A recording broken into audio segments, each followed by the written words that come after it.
We've always looked at the moon as calm, a frozen world, silent, lifeless.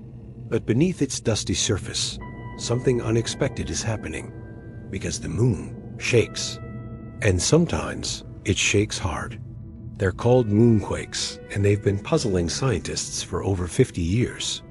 Back in 1969, during the Apollo missions, astronauts didn't just collect rocks and take photos.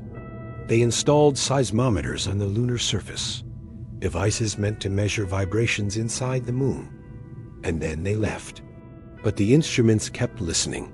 What they picked up surprised everyone. The moon was not still. It was humming, quivering, rumbling. Between 1969 and 1977, those devices recorded thousands of seismic events. The moon was far more active than anyone expected. Scientists eventually classified 4 types of moonquakes, each one telling a different part of the moon's story. First, there are shallow moonquakes. These are the most intense and the most mysterious. They occur just beneath the surface and can register up to magnitude 5. On Earth, that's strong enough to crack buildings. On the moon, there's no atmosphere, no moisture, nothing to soften the impact. So these quakes ring through the crust. And the strangest part? They last much longer than earthquakes, up to 10 minutes. Think about that. 10 minutes of continuous echoing tremors on a world we thought was still. Second, we have deep moonquakes originating over 700 kilometers beneath the surface. They're smaller, but they happen regularly, often in the exact same locations. Some researchers believe these might be triggered by tidal forces, the gravitational pull between the Earth and the moon itself. Just like the moon pulls on Earth's oceans, Earth may be stretching the moon's insides and causing it to twitch. Third, thermal moonquakes. Every lunar day, the surface goes from -170 degrees Celsius at night to over 100 degrees Celsius in daylight.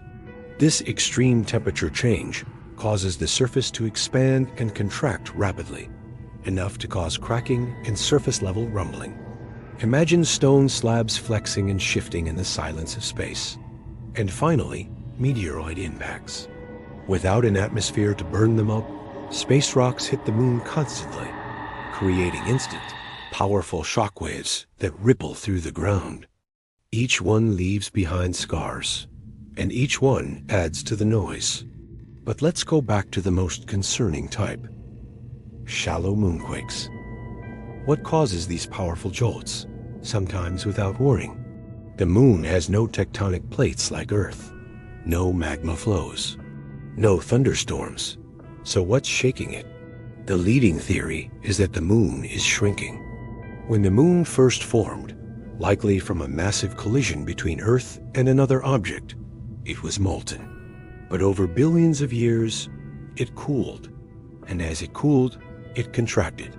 This slow shrinkage caused the crust to buckle, creating massive cracks and ridges called thrust faults. In 2010, NASA identified over 3,000 of these faults across the moon's surface. They look like mini cliffs. And they're young, meaning they're still forming. Imagine the outer shell of the moon, cold and under stress. Brittle, it slips every few decades, and when it does, the surface shakes. This means the moon isn't a dead rock. It's geologically active, and we're just beginning to understand how. What's more, some shallow moonquakes occurred near sites where future human missions are planned. That means future lunar bases, landers, even underground shelters may need to be quake-proof. Moonquakes aren't just curiosities anymore. They're challenges we'll have to face.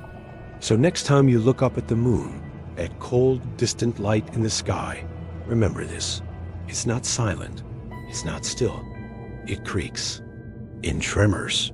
It contracts. It speaks. We once thought the moon was finished, but it's still alive. And it has a pulse,